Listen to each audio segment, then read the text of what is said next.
اخواتي وحبايبي داخل مصر وخارج مصر في الوطن العربي كله.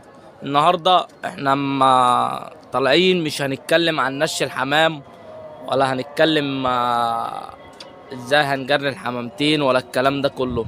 احنا النهارده جايين نكلمكم في موضوع مهم جدا، ومعايا اخويا عامر هيكلمكم في الموضوعين دول. خش يا عامر. السلام عليكم اخواتي. قرب كده وعلي دلوقتي الصوت. احنا موضوعنا مش موضوع نش حمام النهارده، احنا علي موضوعنا الصوت. موضوع الجص ده وازاي نعالجه. انا هوريكم ازاي نعالجه. احنا ولا برشام ولا اي كلام من ده ولا اي حاجه من دي. موضوعنا فص توم وليمونه. موضوعنا ايه؟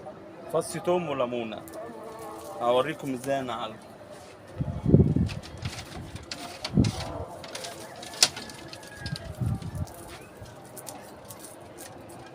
بنقشر التومه زي كده اهو، ونقطعها اجزاء صغيره زي كده، لان الجص دوت بتبقى عفونه في البطن وطلعت على وشه.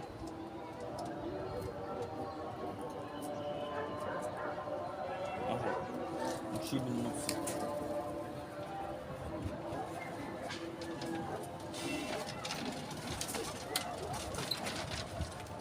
بس الجز ده عامر كفيل انه يموت فرد حمام اصلا.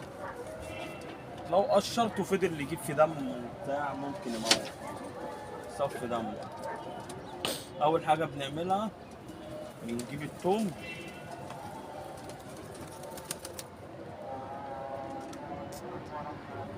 ننضفه كده الاول، ونجيب التوم نسقطه له كده. الحمام ده سايب. ايوه سايبين دول. ونبدا اللي احنا ننزله له كده، وبعدين نجيب الليمون كده اهو اهو. ما نقشرش، ما تقشرش.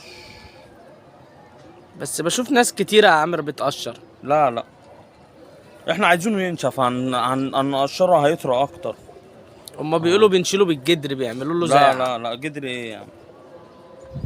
هو بص، انا عشان مش اول مره ادي. بص بدأ ينشف اهو تحت، بدأ يسود اهو ينشف.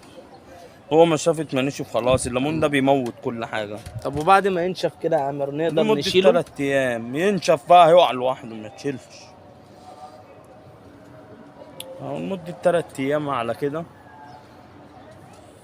وتسيبه بقى لما يسود زي اللي تحت دي كده كله. تسيبه بقى، هو كده بدأ خلاص نشف. المسود ده اللي طلع في الفيديو قبل كده. اه المسود ده اللي طلع في الفيديو قبل كده.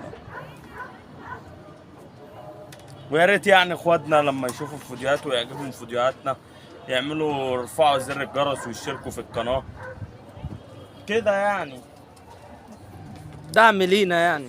لسه حاطط لهم من ساعة الكلفة اهو كده. هنبدأ اللي انا هقشط من عليهم عشان يجوا تاني يوم يطبعوا معايا في الكلفة برضه. وكمان عشان غلو الكلفة ولما برضه. تيجي مش حكاية غلو كلفة، انت تقشط من عليهم دوت بيخفف عنهم المرض. ولما تيجي تقشط من عليهم لازم تقلف المكلف كده. برضه يا عامر وغلو الكلفة دلوقتي كيلو ب17 وب18، وفي ناس بتبيعه ب20. فانت برضه هنقول حزب الله القش ده مفيد للحمام، في نفس الوقت توفير كلفة. هنقول حزب الله ونعم الوكيل في تجار الحمام، في تجار الكلفة. طب والدكورة هتقشط لهم؟ لا الدكورة كلفة امبارح بالليل. انت ما كلفتهمش؟ كلفتهم امبارح بالليل، ما بيتكلفوش بالنهار. هو العجيب بتاعنا اهو، لقيناه عند تل بندية ناخد منه زغلولين. فردحاهم كان سايب جامد، وعياله سايبين جامدين عند اخويا عيد في المحتمدية هنا. فردحام جدع. انت قلت تلاقيه بقى تاخد منه زغلولين. قلت اخد منه زغلولين للصيف الجاي ان شاء الله.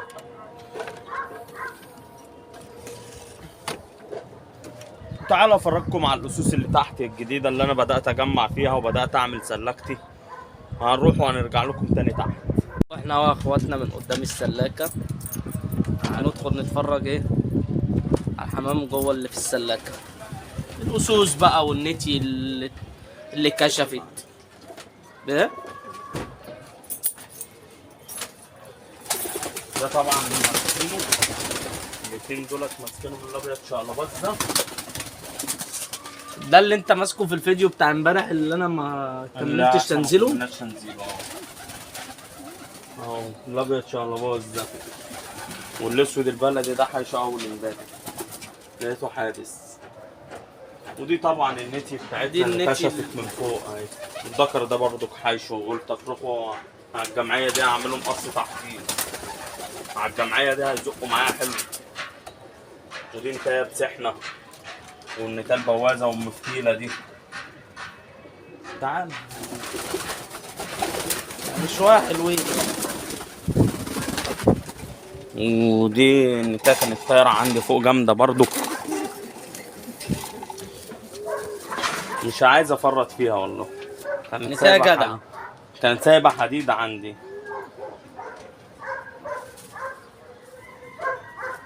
وفيها عصب وحلوه، ضرايبها جميله. بصي بقى ضرايب الدكر بقى.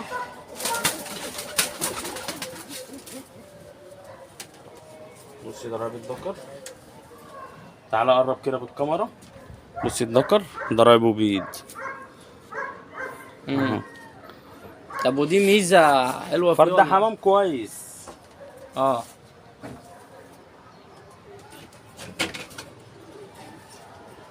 هنبدا اهو نجمع اسوس جامده كده، ونبدا ان احنا نفرق فيها.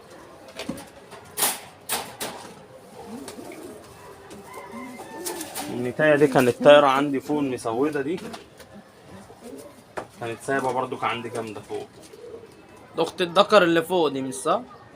اخت ولا الدكر من- اللي في الباب الراس اللي فوق هنا اهو، آه. اللي على الجنب ده، اه دي اخت. ما شاء الله دماغهم حلوه. ده ذكر.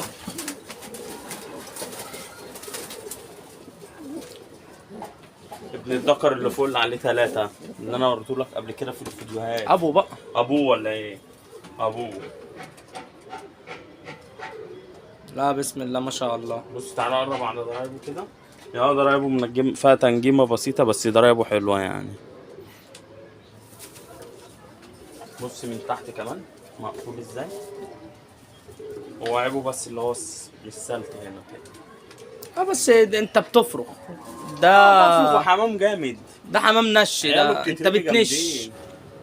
النش ما يعيبوش اي حاجه. بص صورهم كده وهم واقفين في الباب. النش ما يعيبوش اي حاجه. دي بتبقى ميزه.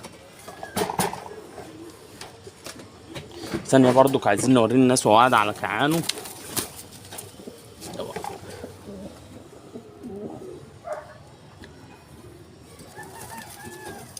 بص تمساح من تماسيح الغيه. المساوي بالذات انا بعشقه.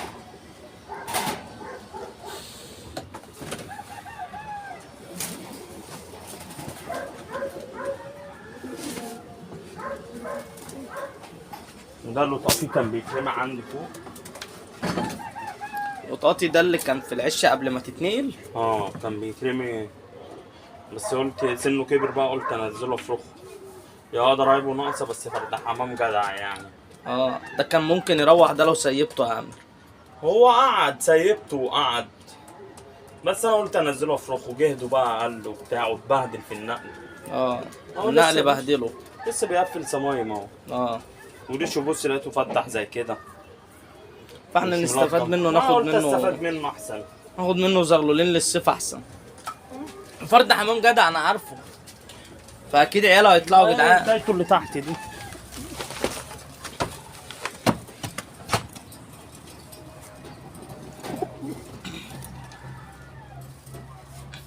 الحمد لله بدأنا ان احنا نجمع اسوس برضو، نرجع سلكتنا تاني. بص قاعد ازاي، واقف ازاي على الطاجن على كعانه.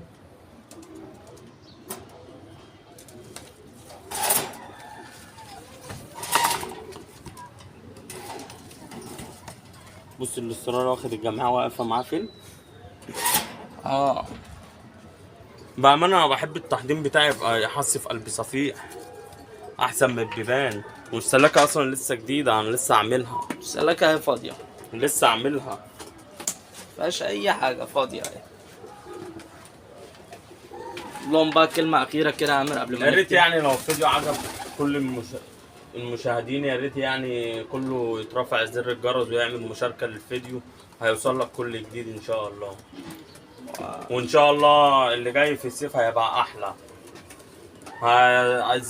اعرفكم ازاي تعملوا زغاليل، وازاي تنشوا، وازاي تجروا، وازاي تعملوا. انا من النوع اللي ما بيحبش الزغاليل ترنغ على الظهر. انا مسافه ما يفك ريشه بطلع هش كل شويه اصنعهم بدري عشان يجروا ويروحوا ويجوا، لان ما حدش هيطولهم في الصيف.